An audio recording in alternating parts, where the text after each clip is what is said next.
Hi, this is Phil Needham with Needham Ag Technologies, and this is a quick tutorial video showing you how to set up a flail mower, a flail mulcher, or perhaps even a mulcher on a newer model Kubota mini excavator, in this example a U48-5 with the new display. So obviously, number one, you need to connect the machine like you would a bucket. Make sure the locking pin is securely in place and there's a pin on the other end of it, so that's held on securely and safely. Secondly, attach the hydraulic fittings with a hydraulic flat face, ideally 1/2 inch male, 1/2 inch female coupler here. You will need an elbow here on this machine, if not a lot of Kubota machines. If it comes straight out, then the link right here actually hits the hydraulic fittings, plus it's very difficult to get the fittings in and out, so we strongly recommend a 45-degree elbow there. It can be rotated forwards or backwards to suit your requirements. Next, when you get the hydraulic hoses installed, get some good zip ties. Secure the hose around the center point of rotation, which is the stick pin right here. That helps keep them out of the way on both sides. A simple housekeeping thing: ratchet strap the thumb up, such as what we see in here. The Kubotas are notorious for seeping down overnight, so then you got to put it back to two-way operation. It just takes a few minutes. So securing the thumb in the raised position will A, keep it out of the way, and B, keep it out of the end of the mower, because if you tilt the mower towards you and the thumb's down, it's pretty easy to hit it. Then you need to turn the taps. There's a little arrow here showing where the oil comes from and when the oil's going to. So if you was using a thumb, you'd rotate it. The oil is coming from the top side and you're sending it down to this side. So turn the taps on both sides. When you move the trigger on the right joystick to the left, it sends oil flow to the left-hand side of the machine looking forwards. So this side needs to be routed into the inside of the motor, the in direction for the hydraulic motor on the mower. So that's pretty much everything there. Once you've got the hoses secured, we're going to next come to the service panel on the right hand side. We're going to raise this panel up. We're going to look for this valve right here. We're going to rotate this valve clockwise to this position for one-way operation, as shown in the right image here. That sends the return back to the tank to help keep the oil cooler. That's called one-way operation, also known as breaker mode. Next, we're going to climb up in the cab and configure the display for auxiliary flow and settings. We're up in the cab with the -5 display, as you can see, with the safety handle in the raised position.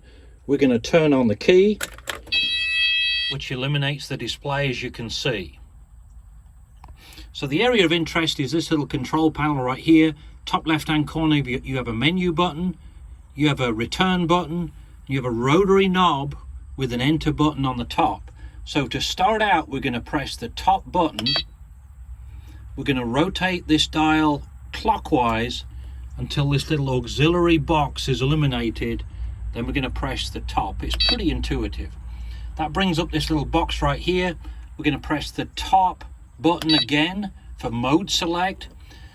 So currently it was on thumb in number one, and the flow was set to about 30 or 40% on both sides, which is what it should be. You don't want it set to 100% when you're using a thumb, because the thumb will slam up and down if you're using full RPM.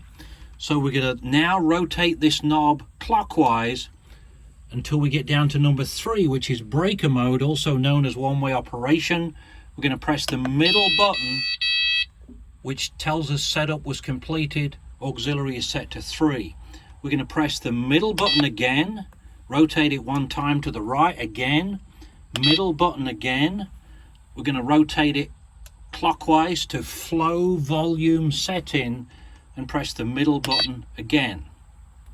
We're going to rotate it twice clockwise, which puts us into this setting right here. We're going to press the middle button. We're going to rotate to the right. We're going to press the middle button again. We just want to make sure that the auxiliary flow is set to maximum. So to turn it down, you rotate it counterclockwise.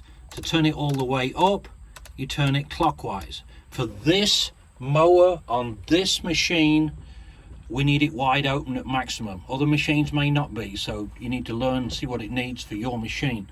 So once that's set to maximum, you're going to press the middle button again, middle button a third time. It gives you a check mark at the bottom. One more time, that says setup is complete for mode 3.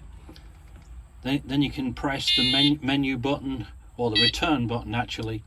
Return button again, it puts you back into display. So again, with the control handle up, we're going to start the machine. Control handle down. We've now got 2 buttons on the joystick. The left one is the horn. We're going to press the right one, which activates the auxiliary flow for the 3rd setting. We're going to raise the mower slightly off the ground. When you press the left trigger, it will start the attachment. You can also press the trigger under the right joystick.